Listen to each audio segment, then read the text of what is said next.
So hello everyone, कैसे हो आप सभी। आई होप सो कि आप सभी स्टूडेंट्स बहुत अच्छे होंगे और आप सभी बच्चे अपने प्रिपरेशन को बहुत अच्छे तरीके से कर रहे होंगे। एग्ज़ाम की तैयारी आप लोगों की बहुत अच्छी चल रही होगी। तो स्वागत है आप सभी लोगों का एक बार फिर से आपके अपने यूट्यूब चैनल फ्री स्टडी पर।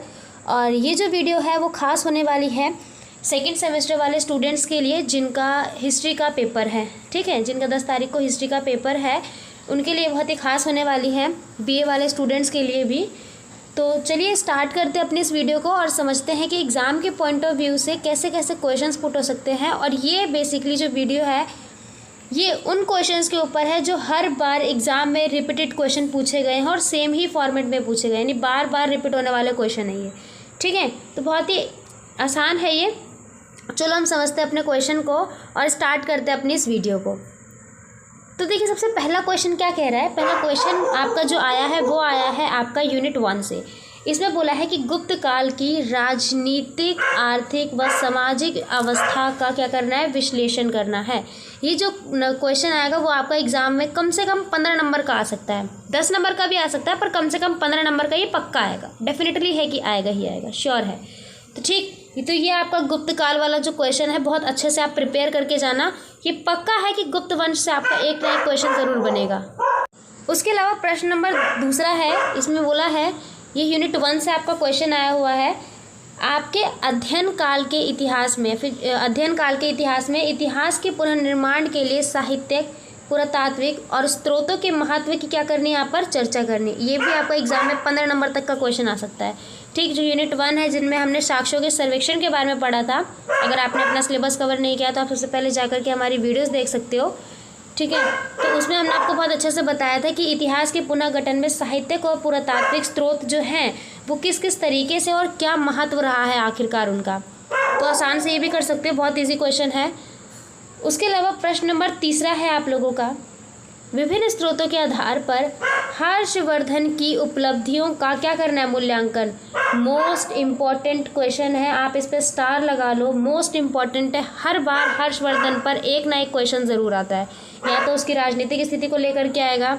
ठीक, मतलब हर्षवर्धन की उपलब्धि पर ही क्वेश्चन आता है। क्यों? क्योंकि वर्धन वंश के जब ये शासक बने थे, है ना, अपने भाई के बाद, अपने प्रथम भाई के बाद जब बने थे, तो उस टाइम पर उन्होंने वर्धन वंश यानी कि उत्तर भारत में काफ़ी अच्छा जो है राजवंश अपना फैलाया था। तो किन किन कारणों से फैलाया था उनकी उपलब्धि आपको यहाँ पर बतानी होगी। प्रश्न नंबर 4 है आपका, यहाँ पे आपको यूनिट 5 से आपका ये क्वेश्चन आया हुआ है जिसमें आपको बताना है पाल, प्रतिहार व राष्ट्रकूटों के बीच संघर्ष के प्रमुख चरणों का प्रकाश डालते हुए उनके प्रमुख कारणों की क्या करनी है, यहाँ पर विवेचना करनी है। इस पर ऑलरेडी हमने वीडियो बना रखी है। ठीक है, ये क्वेश्चन आप देख सकते हो। अगर आपको ये क्वेश्चन समझ ना आए तो आप इसको 2 से 3 बार ज़रूर पढ़ो, डेफिनेटली समझ आएगा। ठीक, तो यहाँ से भी आपका त्रिपक्षीय संघर्ष पर भी मोस्ट इंपॉर्टेंट है कि आएगा ही आएगा, 3 स्टार आप यहाँ भी लगा लो। अगला प्रश्न है आप लोगों का कि चौलकालीन व्यवस्था प्रशासन की मुख्य विशेषताओं पर क्या करनी है, उनकी जो है विशेषता बतानी है। चौलकालीन व्यवस्था की प्रशासनिक विशेषताओं का यहाँ पर क्या करना है, वर्णन करना है। चौल वंश से भी आपको क्वेश्चन आता है, स्टार लगा लो आप यहाँ पे भी। अगला प्रश्न है आपका कि सिंध पर जो अरब विजय हुआ था, सिंध को लेकर के अरब में जो है युद्ध हुआ था ना, उसकी हमें बतानी है, उसकी राजनीतिक और आर्थिक व धार्मिक प्रभाव जो है क्या क्या पड़े थे और उसका प्रॉपर तरीके से हमें क्या करना है, विश्लेषण करना है। ये आपका आ सकता है 15 नंबर का क्वेश्चन। ठीक है, अब हम थोड़ा सा सैम्पल पेपर भी जो है वो डिस्कस कर लेते हैं, इंपॉर्टेंट है वो भी। ये देखिए, ये आपका प्रीवियस ईयर का सैम्पल पेपर है, इसमें भी आपको कुछ प्रश्न दिए गए हैं। ठीक, इसमें आपका देखिए किस किस, हम बेसिकली क्वेश्चंस का जो है आइडिया लेंगे कि कहाँ कहाँ से क्वेश्चन बनते हैं। इसमें देखिए आपसे दोबारा से गुप्त प्रशासन पर आ गया क्वेश्चन। ठीक, सेकंड प्रश्न भी आपका उसी तरीके से है, यहाँ पर भी आपको गुप्त काल की क्या करनी है, समाज और धर्म की जो है विभिन्न पहलुओं का जो है विश्लेषण करना है। तीसरा प्रश्न आपका आया है कि विभिन्न स्रोतों पर हर्षवर्धन की उपलब्धि का मूल्यांकन करना। देखिए हर्षवर्धन पर आ गया दोबारा से क्वेश्चन। अगला प्रश्न दोबारा से आपको गुप्त काल को लेकर के आया है कि उसकी राजनीतिक और आर्थिक अवस्था बतानी है। 5वां प्रश्न जो आया है वो फिर से आपका त्रिपक्षीय संघर्ष पर आ गया है। और 6ठा प्रश्न जो है चौल वंश की राजनीतिक स्थिति पर, यानी कि देखो ये वही क्वेश्चंस बने हैं जो मैंने आपको इम्पॉर्टेंट बताया, वही क्वेश्चन है ये। अब हम एक सैम्पल पेपर और डिस्कस करते हैं, देखते हैं उसके भी क्वेश्चंस के पैटर्न को। ये आपका जो है प्रीवियस ईयर पेपर है।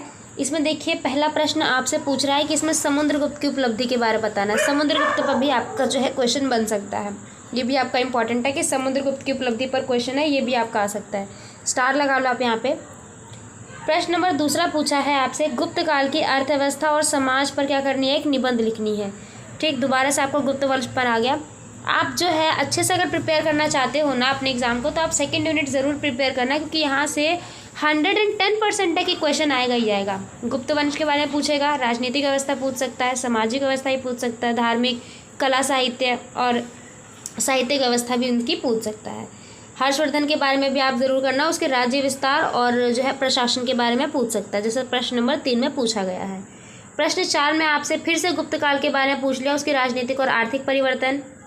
प्रश्न 5 में आपको पल्लवों के प्रशासन के बारे में पूछा है। प्रश्न 6 में जो पूछा गया है वो आपका त्रिपक्षीय संघर्ष के ऊपर पूछा है। देखिए त्रिपक्षीय संघर्ष के ऊपर आपका ये फिर से क्वेश्चन बन गया है। प्रश्न 7 में आपका राजपूतों को लेकर के पूछा गया है कि उनकी जो है संबंध के सिद्धांतों का विवेचना करनी है। ठीक, तो राजपूत के बारे में बताने हैं कि राजपूत वंश की क्या क्या उपलब्धि रही थी, ये सब। फिर चौल वंश को लेकर के क्वेश्चन आया है, जिसमें आपको उनके राज्य तथा प्रशासन पर जो है निबंध लिखना है, मतलब उनको अच्छे से एक्सप्लेन करना है। 9वां प्रश्न आया है आपका, सिंध पर जो अरब का आक्रमण हुआ था। देखिए दोबारा अरब आक्रमण आ गया, यूनिट 8। ठीक है, वहाँ से आपका आया है कि सामाजिक धार्मिक जो प्रभाव पड़े थे इसके, वो क्या पड़े थे, तो ये क्वेश्चन आप लिख सकते हो। 10वां प्रश्न आपका आता है शॉर्ट नोट पर, जिसमें आपको 4-5 पैराग्राफ दिए होते हैं, उनमें से 2 या 3 अटैम्प्ट करने होते हैं। आसान होता है पेपर, अगर आप पढ़ के जाओ तो आराम से कर लोगे। इसमें आपको देखिए गुप्तकालीन धर्म के बारे में पूछ लिया, भूमि अनुदान पूछ लिया, चालुक्य कला क्या थी और हर्ष चरित्र के बारे में पूछ लिया। देखो आप क्वेश्चन आपका किस तरीके से बना रखा है, तो यहाँ पे इस तरीके से आपसे क्वेश्चन पूछा जाता है। आई होप आपको आइडिया लग गया होगा कि एग्ज़ाम में जो है हिस्ट्री के किस तरीके से क्वेश्चंस बन सकते हैं। ये क्वेश्चंस आप कोशिश करो कि जो भी आपको क्वेश्चन दिए गए हैं उसको आप सॉर्ट आउट करो, उसके क्वेश्चंस लिखो, हेडिंग सब हेडिंग उसको एक्सप्लेन करो, तभी आप अपने एग्ज़ाम को बहुत अच्छे तरीके से प्रिपेयर कर पाओगे और वहाँ भी कॉन्फिडेंटली लिख भी पाओगे। अगर इन सभी प्रश्नों में से कुछ भी किसी के भी उत्तर लिखने में आपको दिक्कत आ रही है, परेशानी आ रही है, तो आप हमारे टेलीग्राम ग्रुप को ज्वाइन कर लो। फटाफट टेलीग्राम ग्रुप को ज्वाइन कर लो और वहाँ पे अपने प्रश्न को आप हमसे पूछ सकते हो। हम आपको उसका जो है आंसर कैसे लिखना है उसके बारे में हम आपको बिल्कुल बताएंगे। तो बच्चों, स्टूडेंट्स, कैसी लगी आपको ये वीडियो, कमेंट करके ज़रूर बताना कि आपको ये वीडियो कैसी लगी और किस किस तरीके से हम आपकी हेल्प कर सकते हैं। अपने व्यूज़ ज़रूर अपने कमेंट में शेयर करना, लाइक करना बिल्कुल मत भूलना। जितना हो सके इस वीडियो को आप शेयर कर दो ताकि आपको दोस्तों को भी हेल्प मिल सके। बाकी अगर आप हमारे चैनल पर नए हो तो सब्सक्राइब करो हमारे चैनल को, प्रेस करो हमारे बेल आइकन को, और अगर आप पुराने हो तो आप हमारे चैनल के साथ अपडेट रहो। So thanks to being here, thanks for watching. मिलते हैं अगली वीडियो में।